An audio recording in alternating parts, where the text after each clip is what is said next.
Thank you very much, Phil. Well, this sports bulletin is going to be dedicated to paying tribute to Gugu Zulu.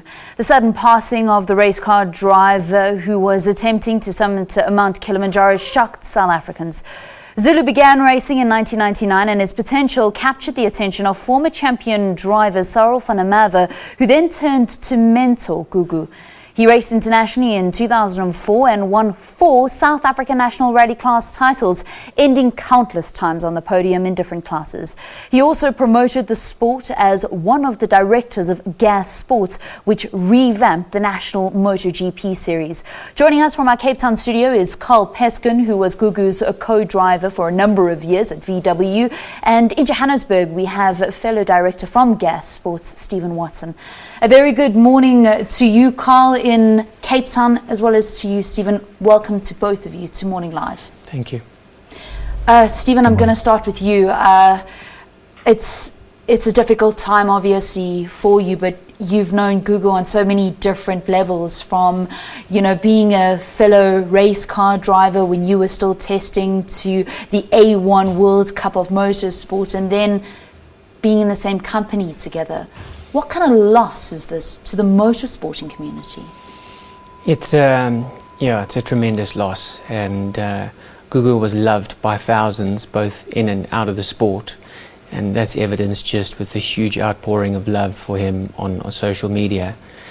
But Gugu was a rare guy. He used his time and his name to enrich the lives of others in anything that he touched, whether it was motorsport or mountain biking. Whatever he got involved in, there was always a charitable spin or a giving to youngsters. He was passionate about other people coming up through the ranks. And motorsport in this country isn't one that you can live on. You don't get a salary that's enough for you to not have to look at other work. And so for Gugu it was always very difficult, because he was passionate about the sport and passionate about charities, and that didn't leave much time for a career. So he was involved with Gas, and our objective there was to turn the motorcycle championship Super GP into a high quality championship and sports platform.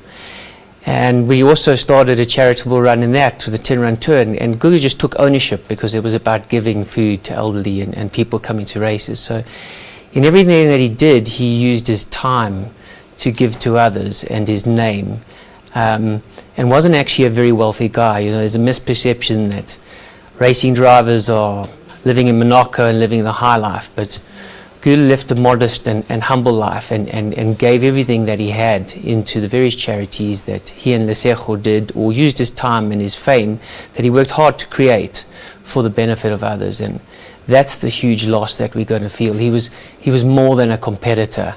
He was a South African that has really done everything as a man to change the world, and we've been inundated with calls from Indianapolis, from America, on the lives that he touched there, from people in the UK, from up in Africa. The phones just haven't stopped ringing, but it doesn't change the fact that this morning his desk is empty in our office, and he's a loss. Well, that must be quite hard to look at.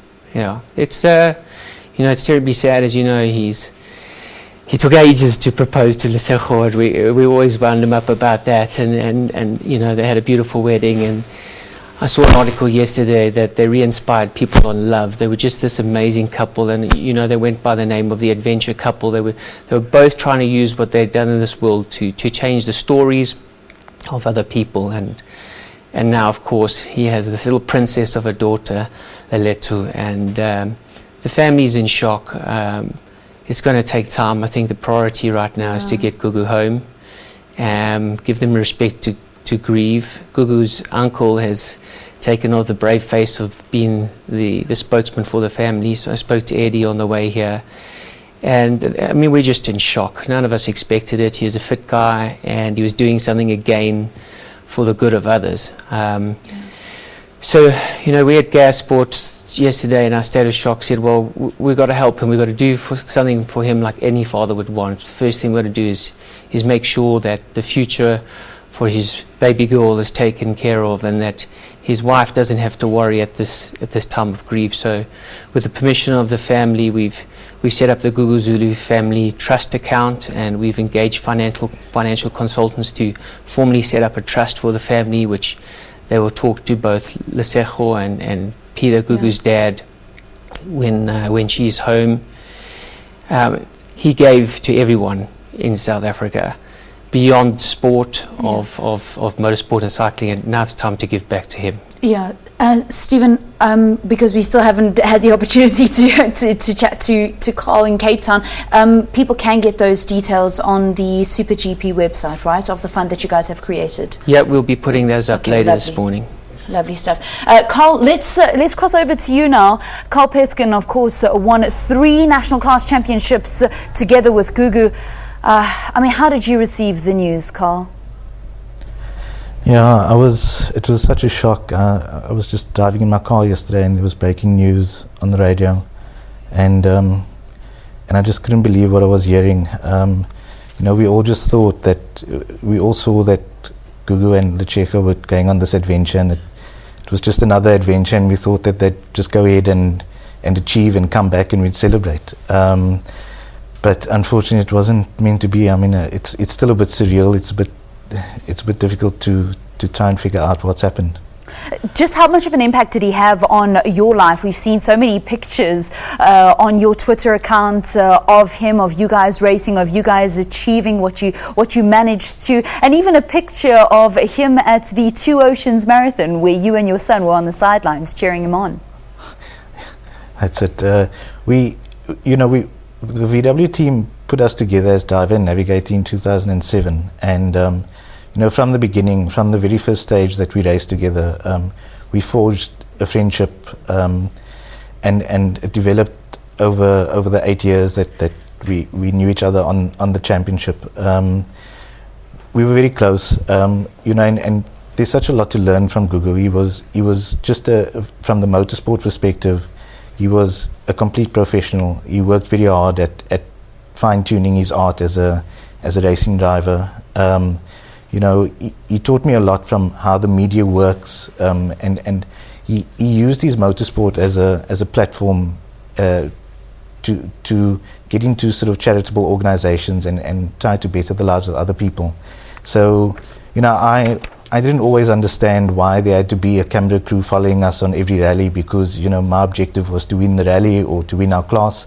Gugu, on the other hand, he had that objective, but he also wanted to create exposure so that he could use the motorsport for charitable reasons.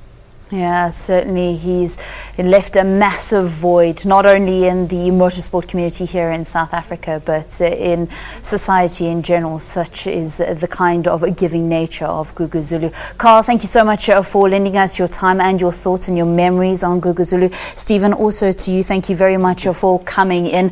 Just a reminder that any details on the fund that's being set up with the family for Gugu Zulu, as well as the funeral details, you'll be able to get that on the website www.supergp.co.za. All right, and that's how we conclude your sport in this hour. Morning Live.